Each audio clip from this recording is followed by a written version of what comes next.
দেরিতে হলেও বুঝে গেছি আমি তোমার প্রয়োজন ছিলাম, প্রিয়জন না।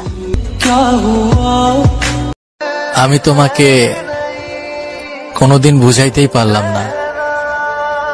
আমি তোমার কাছ থেকে শুধু তোমাকে ছাড়া আর কোনোদিন কিছুই চাইনি।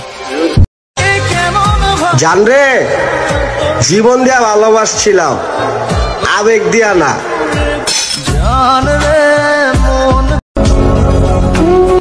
ভরসাও ছিল, বিশ্বাসও ছিল, কিন্তু পরে বুঝতে পারলাম আমার ধারণাই ভুল ছিল।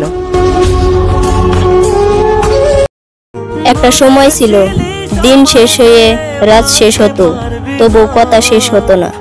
আর এখন দিন শেষ হয়ে রাত শেষ হয়, তবু কথা হয় না। হয়তো এখন আর তার আমার কথা মনে পড়ে না। তার চোখে ঘুম, আমার চোখে পানি। ছেলেরা যে বেইমানি করে এটা জানতাম না আমি।